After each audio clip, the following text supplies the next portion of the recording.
Assalamualaikum warahmatullahi wabarakatuh. Salam dan bahagia. Perkenalkan, saya David Rajuni Pratama, calon guru penggerak Angkatan 9 Kota Tanjung Balai. Dalam video kali ini, saya akan memaparkan koneksi antar materi modul 2.1 pembelajaran untuk memenuhi kebutuhan murid.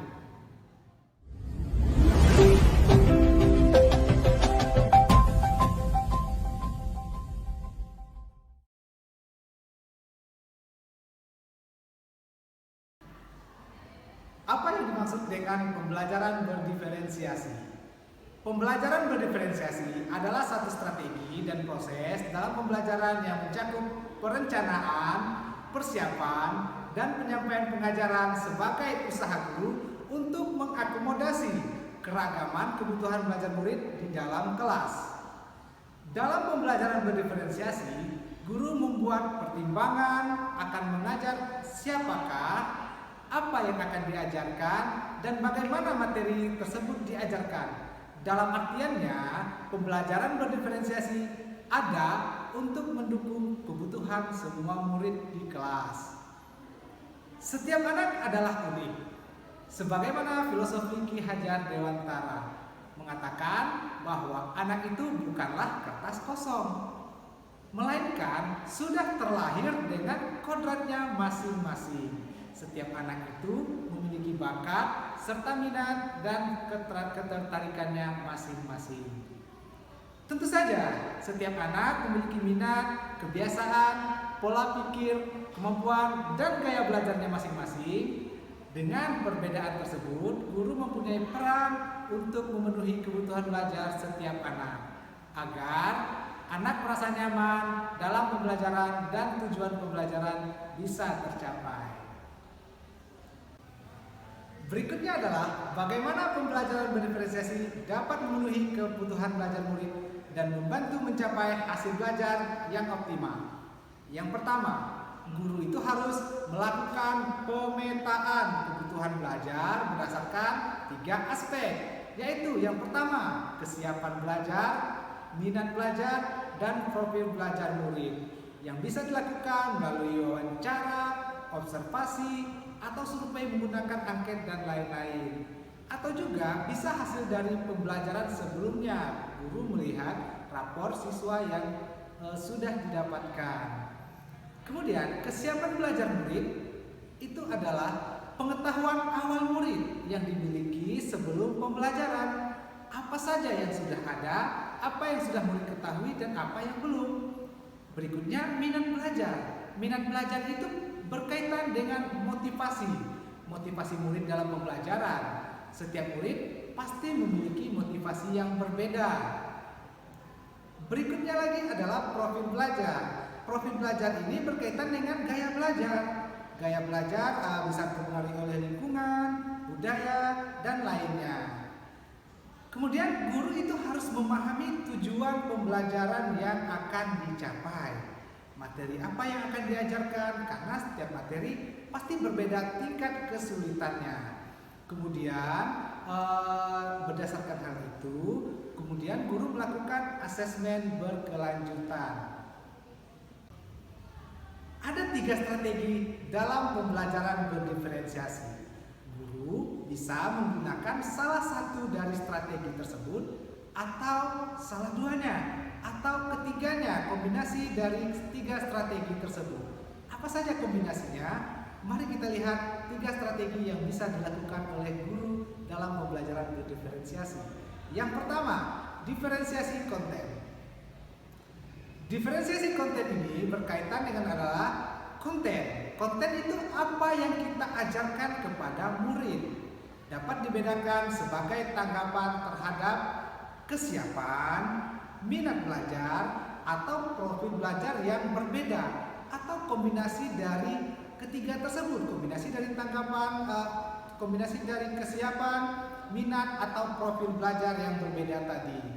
Mendiferensiasi konten itu berarti bisa dilakukan dengan memberikan sumber belajar yang berbeda, format belajar yang berbeda, dan contoh kasus yang berbeda pada materi yang sama, tanpa mengubah isi materi yang akan kita sampaikan kepada murid. Misalnya, murid akan diberikan bahan bacaan berupa artikel, atau berupa contoh video, atau berupa narasi dalam bentuk audio, atau berupa gambar-gambar yang mungkin memicu pembelajaran murid atau memicu konten yang berbeda dari murid tersebut. Berikutnya, diferensiasi proses. Mengacu kepada bagaimana murid memahami dan memaknai informasi yang diberikan. Setelah kita memetakan kebutuhan murid, kita sebagai guru perlu memikirkan bagaimana kebutuhan tersebut dipenuhi. Cara dan proses seperti apa yang perlu kita lakukan. Misalnya, apakah masih ada murid yang membutuhkan bimbingan kita atau bantuan selama proses pembelajaran? Apakah murid bekerja secara berkelompok atau individu? Itu yang akan kita lakukan pada diferensiasi proses. Lalu kemudian kita sebagai seorang guru menjawab kebutuhan tersebut dengan membuat catatan dan perlakuan khusus. Misalnya membuat variasi-variasi dalam pembelajaran, kegiatan-kegiatan berjenjang antar murid, dan memberikan tenggat waktu yang berbeda untuk murid menyelesaikan pembelajarannya. Itu merupakan diferensiasi proses. Yang terakhir, yang ketiga itu ada strategi namanya diferensiasi produk. Produk ini berkaitan dengan tagihan apa yang akan kita harapkan dari murid. Produk itu sendiri adalah hasil pekerjaan atau unjuk kerja yang diserahkan oleh murid kepada kita guru nanti. Produk itu sesuatu yang berwujud atau ada bendanya. Jadi di akhir nanti kita akan menemukan suatu produk. Misalnya siswa membuat berbagai macam olahan hasil perikanan. Itu tujuan pembelajarannya. Nah, bisa saja nanti siswa itu membuat pada diferensiasinya siswa membuat berbagai macam jenis produk olahan seperti bakso ikan, nugget, dimsum, sosis ikan. Nah, itu kan merupakan produk yang berbeda-beda. Di situ letak diferensiasinya berdasarkan minat, kesiapan, dan apa yang disukai oleh murid. Kaitan antara materi dalam modul ini dengan modul lain. Pembelajaran berdiferensiasi berkaitan modul dengan modul lainnya, yaitu yang pertama adalah filosofi Ki Hajar Dewantara pada modul 1.1, di mana pembelajaran berdiferensiasi ini pada dasarnya adalah usaha guru untuk memenuhi kebutuhan belajar murid sesuai dengan kodratnya masing-masing. Berikutnya, dalam pembelajaran berdiferensiasi, guru harus berpihak kepada murid, reflektif, mandiri, dan kolaboratif, serta inovatif, sehingga tercipta pembelajaran yang memenuhi kebutuhan murid dan dapat mewujudkan kepemimpinan murid. Kemudian, pembelajaran berdiferensiasi ini salah satu langkah di sekolah dalam mewujudkan visi perubahan, di mana di sekolah kita telah membuat visi perubahan yang berpusat kepada murid dan berusaha memenuhi kebutuhan belajar murid. Begitupun dalam prosesnya, pembelajaran berdiferensiasi ini mensyaratkan keyakinan bersama antara warga sekolah, guru-guru, dan siswa agar tercipta budaya positif dalam pembelajaran. Demikian pemaparan saya tentang koneksi antar materi modul 2.1 ini. Semoga kita bisa menjadi guru yang mewujudkan pembelajaran yang berpihak kepada murid. Assalamualaikum warahmatullahi wabarakatuh. Salam dan bahagia.